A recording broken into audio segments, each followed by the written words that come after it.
Assalamualaikum warahmatullahi wabarakatuh. Kembali lagi di channel Wayah Surup. Aku Budi.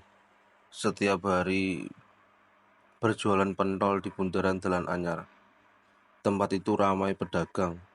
Kami sudah seperti keluarga, saling mengenal dan berbagi cerita.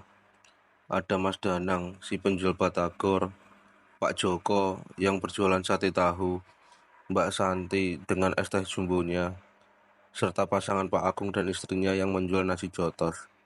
Ada pula Mbak Karti dan suaminya Mas Dalim yang berjualan gorengan. Kami semua memiliki grup WhatsApp untuk pedagang bundaran Jalan Anyar. Sering digunakan untuk obrolan ringan atau mengatur pertemuan. Namun, belakangan ini ada yang aneh. Dagangan Mbak Karti dan Mas Dalim selalu habis lebih dulu. Bahkan sebelum matang sudah dikerubungi pembeli. Sementara kami yang lain sepi pembeli. Suatu hari Mas Danang mengangkat topik ini. Kalian sadar nggak kalau gorengan Mbak Karti belum habis, dagangan kita nggak laku-laku. Tapi begitu mereka pulang, baru pembeli datang ke kita. Ucapnya membuatku terdiam. Aku dan Pak Joko memperhatikan lapak gorengan mereka. Benar saja, orang-orang seperti tersihir, mengantri panjang untuk membeli gorengan Mbak Karti. Padahal gorengannya tak berbeda jauh dari gorengan lainnya. Kabar ini mulai ramai diperbincangkan di grup WhatsApp, walau hanya berupa sindiran.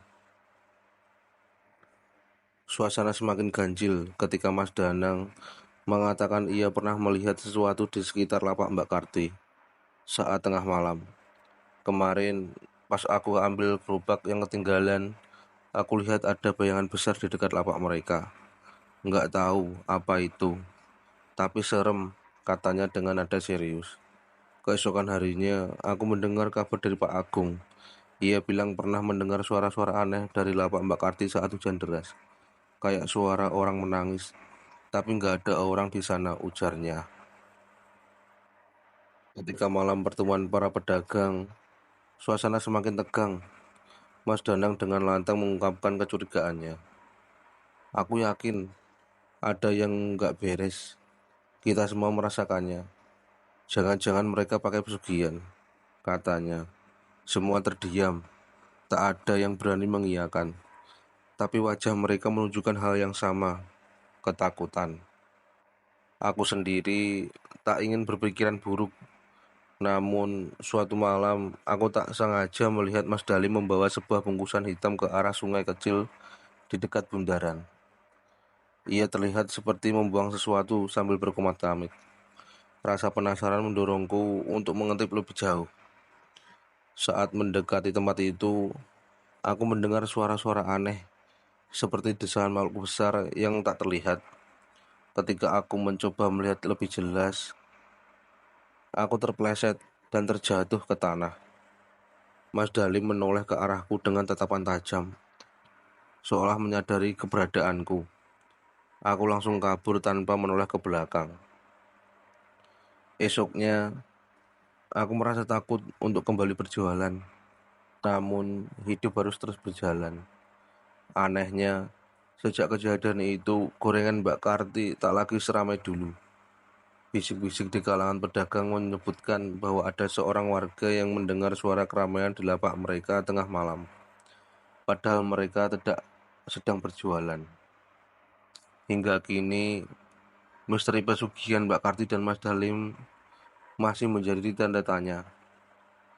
Apakah benar mereka menggunakan cara tak wajar untuk melariskan dagangannya? Atau hanya kebetulan belaka? Yang pasti, aku tak akan pernah melupakan suara-suara aneh dan tatapan tajam Mas Dalim di malam itu. Kecurigaanku semakin kuat setelah pagi itu Mas Anto, tukang parkir di bundaran Jalan Anyar, bercerita sambil menyeruput kopi di warung kecil dekat bundaran. Mas Anto memulai obrolannya. Kalian tahu nggak, Mas Dalim itu hampir setiap sore ke pasar beli ayam cemani. Kalau di pasar habis, Dia suka tanya ke aku, minta cariin ayam cemani lagi, ujarnya dengan nada serius. Aku, Mas Danang dan Pak Joko langsung terdiam, mencoba mencerna informasi tersebut. Ayam cemani, itu kan ayam hitam yang sering dibilang buat ritual, ucap Mas Danang dengan nada curiga. Iya, pas aku tanya buat apa, dia cuma bilang buat peliharaan. Tapi aku nggak yakin, soalnya ayam itu katanya tiap malam selalu dibuang ke sungai setelah disembelih. Tambah Mas Anto. Berita ini cepat menyebar di antara para pedagang, meski tak ada yang berani membicarakannya langsung kepada Mbak Karti atau Mas Dalim. Suasana di bundaran Jalan Anyar jadi canggung. Kami yang tadinya saling sapa dengan akrab, kini mulai menjaga jarak dengan mereka. Mas Danang yang rasa ingin tahunya besar mengusulkan untuk membuktikan dugaan ini. Kita intip aja malam ini, di sungai dekat sini. Kalau mereka benar, buang ayam cemani pasti ada sesuatu, katanya penuh semangat. Aku dan Pak Joko awalnya ragu, tapi akhirnya setuju. Malam itu, sekitar pukul 11, kami bertiga bersembunyi di balik semak-semak di dekat sungai. Hawa dingin menusuk dan suasana begitu sunyi. Hanya terdengar suara jangkrik dan aliran air. Tak lama, langkah kaki terdengar dari kejauhan. Kami melihat bayangan Mas Dalim yang membawa sesuatu dibungkus kain hitam. Ia berjalan pelan menuju tepi sungai. Aku hampir saja bersuara karena gugup, tapi Mas Danang segera menutup mulutku. Mas Dalim membuka bungkusan itu. Di dalamnya terlihat jelas seekor ayam cemani yang sudah disembelih. Darahnya masih segar. Ia mulai berkomat-kamit, seperti mengucapkan mantra. Setelah itu, ia melemparkan ayam tersebut ke dalam sungai. Yang mengejutkan, air sungai yang tadinya jernih tiba-tiba berubah keruh, seperti ada sesuatu yang bergerak di bawah permukaan. Kami semua terpaku, tak berani bergerak. Mas Dalim bergegas pergi, meninggalkan sungai begitu saja. Setelah ia pergi, Mas Dalim memberanikan diri mendekat ke tepi sungai. Namun, sebelum ia bisa melihat lebih jelas, dengar suara seperti desahan berat dari dalam air. Kami langsung lari tunggang langgang ke arah bundaran tanpa menoleh ke belakang. Keesokan harinya, semua pedagang membicarakan kejadian malam itu. Mas Danang yang biasanya berani tampak gelisah. Aku yakin mereka pakai pesugihan. Itu ritual mereka buat melariskan dagangan. Tapi entah kenapa, aku malah merasa kita nggak aman di sini, ujarnya. Sejak kejadian itu, suasana di bundaran Jalan Anyar berubah drastis. Para pedagang semakin jarang menyapa Mbak Karti dan Mas Dalim. Beberapa pelanggan setia mereka juga mengaku melihat bayangan aneh di dekat lapak gorengan saat malam. Aku pun semakin takut untuk berjualan di tempat itu. Suatu hari, saat aku sedang merapikan dagangan, seorang pembeli tiba-tiba berkata, "Mas, tahu nggak? Katanya ada orang yang lihat sosok besar di belakang lapak gorengan itu malam-malam." Mendengar itu, aku hanya bisa menelan ludah.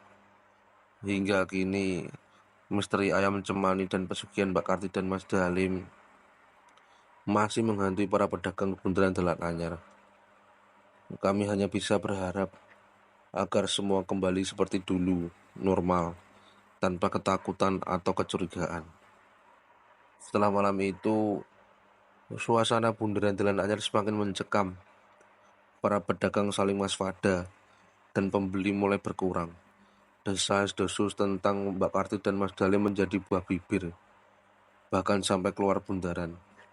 Banyak pedagang yang takut, tapi tak berani berbuat apa-apa. Namun, segalanya berubah ketika suatu malam terjadi peristiwa yang mengguncang seluruh bundaran Jalan Anyar. Saat itu, hari Jumat malam.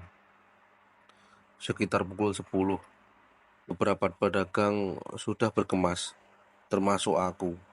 Namun, suasana aneh terasa, udara begitu berat, dan suara jangkrik mendadak hilang. Tiba-tiba terdengar suara gaduh dari lapak gorengan Mbak Karti. Aku, Mas Danang, dan Pak Joko yang masih ada di sana langsung menoleh. Dari kejauhan, kami melihat Mbak Karti dan Mas Dalim berlari ketakutan. Di belakang mereka, bayangan hitam besar melayang, menyerupai sosok manusia, tapi dengan mata merah menyala. Suara geraman menggema di udara, membuat bulu kuduk kami berdiri. Mereka berlari menuju jalan besar, meninggalkan lapak mereka begitu saja. Dalam kekacauan itu, dagangan mereka terbalik dan kami melihat sesuatu yang tak biasa. Di bawah lapak mereka terdapat mangkok tanah liat yang berisi darah kental dan bulu ayam cemani. Bau anyir menyeruak membuatku hampir muntah. Keesokan harinya, pasangan itu tidak muncul di bundaran. Dagangan mereka dibiarkan begitu saja. Namun sore harinya, kabar mengejutkan datang dari Mas Anto. Ia mengatakan bahwa Mbak Karti dan Mas Dalim telah menyerahkan diri kepada seorang sesepuh desa. Menurut cerita yang tersebar, pasangan itu mengaku telah melakukan pesugihan selama lebih dari setahun. Awalnya mereka hanya ingin dagangan mereka laris karena kebutuhan ekonomi yang mendesak. Namun semakin lama mereka terikat perjanjian dengan makhluk gaib yang meminta tumbal berupa ayam cemani setiap malam. Awalnya hanya laku sedikit, tapi lama-lama makin laris, sampai kami ketagihan. Tapi semakin lama kami merasa dihantui setiap malam. Kami mendengar suara-suara aneh di rumah dan sosok itu mulai muncul di mimpi kami. Kata Mbak Karti seperti diceritakan oleh sesepuh kepada Mas Anto. Puncaknya adalah malam saat kami melihat bayangan hitam di lapak mereka. Rupanya makhluk gaib itu marah karena Mbak Karti dan Mas Dalim tidak menepati salah satu syarat ritual. Mereka lupa membuang ayam cemani tepat waktu, dan makhluk itu murka. Setelah pengakuan itu, Mbak Karti dan Mas Dalim memilih untuk tidak berjualan lagi di bundaran Jalan Anyar. Lapak mereka dibiarkan kosong, dan para pedagang sepakat untuk membersihkan bundaran dengan doa bersama. Sesepuh desa memimpin ritual pembersihan, membuang segala barang yang berkaitan dengan pesugihan ke sungai yang jauh dari desa. Sejak malam itu, suasana di bundaran Jalan Anyar perlahan kembali normal. Para pedagang merasa lega, meski bayangan kejadian itu masih menghantui. Aku sendiri masih sering teringat akan malam mencekam itu. Tapi aku bersyukur semua akhirnya selesai.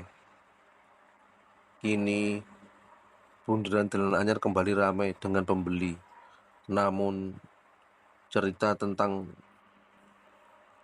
Mbak Karti dan Mas Dalim menjadi pelajaran berharga bagi kami semua. Bahwa rezeki memang sudah ada yang mengatur, dan mengambil jalan pintas hanya akan membawa kehancuran.